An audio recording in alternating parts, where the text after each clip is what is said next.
បងប្អូនឃើញវីដេអូនេះហើយកុំអស់រំលង share ចែកម្លែកពីករណីត្បូងខ្លាំងៗមួយដែលអតិថិជនមួយគាត់ជាខាងក្រៅហើយអត់ដឹងថាត្បូងហ្នឹងជាត្បូងដែលខ្លាំងៗក្នុងករណីនេះដែរជាករណីមួយដ៏ថ្មីព្រោះអ្វីខ្ញុំធ្លាប់ជួបពីមុនមកត្បូងទូចៗទេតែលើកនេះជាត្បូងដែលធំដោយសារត្បូងរតនគិរីយើងកាន់តែល្បីកាន់តែមានទីផ្សារដែលធំជាពិសេសគ្រាប់ធំៗខ្នាត20 30ខ្នាត40ខ្នាត50ជាខ្នាតមួយដែលកម្រពិបាករកហើយពេញនិយមប្រើងាយស្រួលធ្វើជាគ្រឿងខ្ញុំមានការព្រួយបារម្ភខ្លាចបងប្អូនខ្មែរយើងជាវប្រើហើយអត់ដឹងថារបស់ហ្នឹងអត់សុទ្ធទៀតអញ្ចឹងទី1បងអាចបដោតទៅលើពណ៌រតនគិរីយើងមានពណ៌ទឹកសមុទ្រកាប់ស្តាំង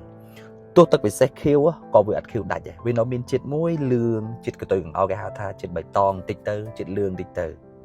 តែត្បូងមួយគ្រាប់នេះវិញខៀវដាច់ចម្លែកបងប្អូនមើលសូម្បីតែពលឺដែលវាឲ្យទៅលើកណាត់ក៏វាចេញខៀវបែបខៀវដិតប្លែកខុសពីធម្មតាបាត់បង់ជាតិកតុយកង្អោហើយក៏កម្របានត្បូងមួយពណ៌ដូចគ្នាទាំង3ដូចត្បូង3គ្រាប់នេះដែរឬក៏បងប្អូនសាកយកត្បូងរតនគិរីយើងមកធ្វើផ្ទឹមនឹងមានភាពខុសប្លែកពីគ្នាហ្មងពណ៌រតនគិរីយើងវាមានជាតិបែកកតុយកង្អោទី2បងប្អូនអាចពិនិត្យមើលស្នាមធម្មជាតិព្រោះភាគច្រើនធម្មជាតិយើងតែមានស្នាមតិចតួច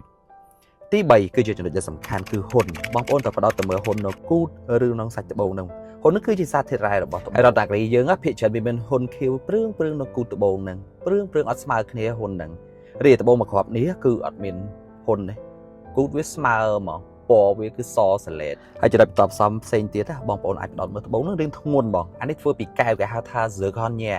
អញ្ចឹងវារៀងធ្ងន់ជាង zircon យើងព្រោះថាបើសិនជាត្បូងរតនគិរីយើងទំហំប៉ុណ្ណឹងវាអត់ធ្ងន់ប៉ុន្មានប្រហែលជា20ក្រាតជាងតិចទេហើយក៏សូមអធិស្ឋានផងបើសិនជាវីដេអូចែកម្លែកនេះមានការប៉ះពាល់ដល់បងប្អូនយើងមួយចំនួនដែលក៏រកស៊ីបែបនេះ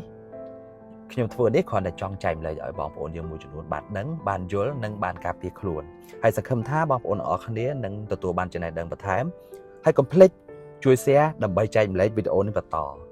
សម្រាប់បងប្អូនដែលស្រឡាញ់ត្បូងដ៏កម្ររបស់ខ្មែរចង់បានត្បូង4-10គ្រាប់ទុកជាទ្រព្យសម្រាប់គ្រួសារនៅថ្ងៃទី7ទី8ខែមិថុនាហ្នឹងគឺយើងជួបគ្នាម្ដងទៀតជាមួយនឹងហាង VT Gemstone នៅក្នុងផ្សារទំនើប Chipmunk